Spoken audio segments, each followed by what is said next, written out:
SSD official.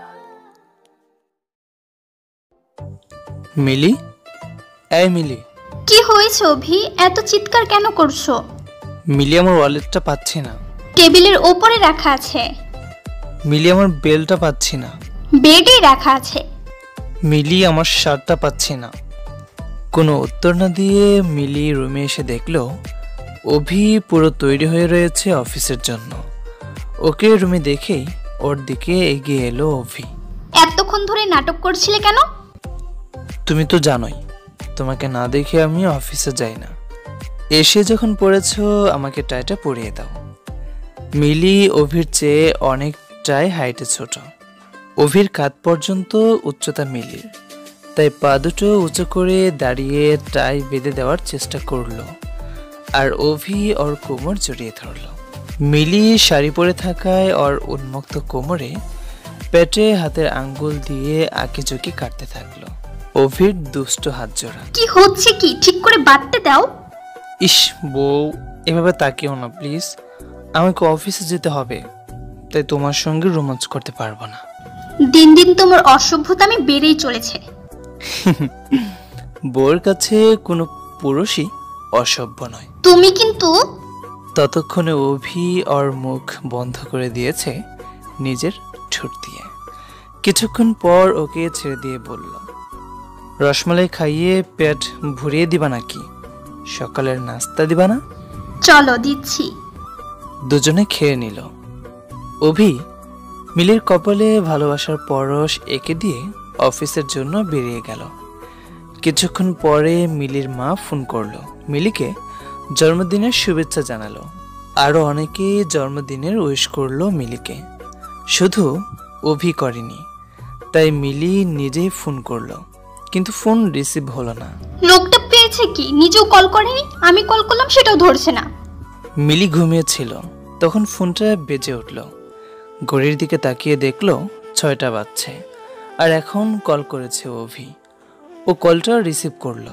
সকাল থেকে তোমার ফোনের আশায় বসে আছি, আর এখন সময় পেলে ফোন করার? ম্যাম, আপনি কি মিলি বলছেন? হ্যাঁ, কিন্তু আপনি কে?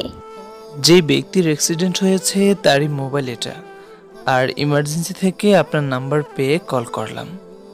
হ্যালো হ্যালো ম্যাম, আপনি কি শুনতে পাচ্ছেন? মিলি প্রথম কথাটুকু শুনে বেরিয়ে পড়েছে বাড়ি থেকে। ওর মাথায় শুধু একটা কথাই ঘুরছে, আমার অভির অ্যাক্সিডেন্ট হয়েছে। কাকা, তাড়াতাড়ি ফ্লাওয়ার ওয়ার্ল্ড দোকানের সামনে চলো।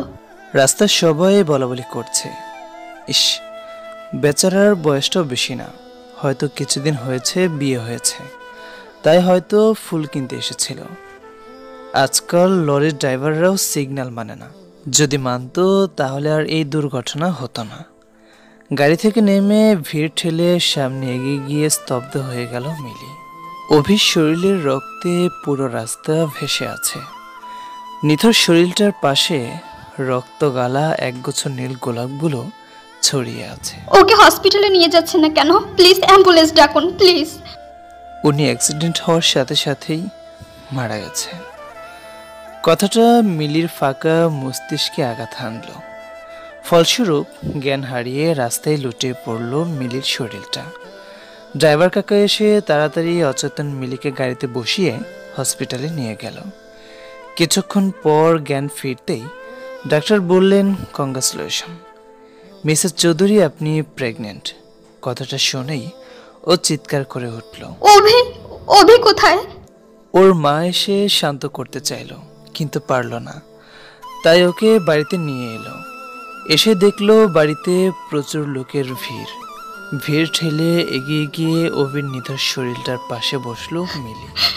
এই অভি, দেখো আমি মা হব, তুমি বাবা। তোমার ভালোবাসার অংশ আমার মধ্যে একটু একটু করে বেড়ে উঠবে। তোমায় পাপাই আর আমাকে মাম্মাম ডাকবে। এই, তুমি চুপ করে আছো কেন? কথা বলো না আমার সাথে। আমার দম বন্ধ হয়ে আসছে অভি, প্লিজ কিছু তো বলো। তুমি তো বলতে আমায় কখনো ছেড়ে যাবে না, তাহলে এখন কেন আমাকে এক করে চলে যাচ্ছ? তোমার পাগলামিগুলো কি আমি ভালোবাসি অভি? ভীষণ ভালোবাসি তোমায়। তারপর রুবির নিথর শরীরটা আঁকড়ে ধরে কাঁদতে কাঁদতে আবারও জ্ঞান হারালো মিলি।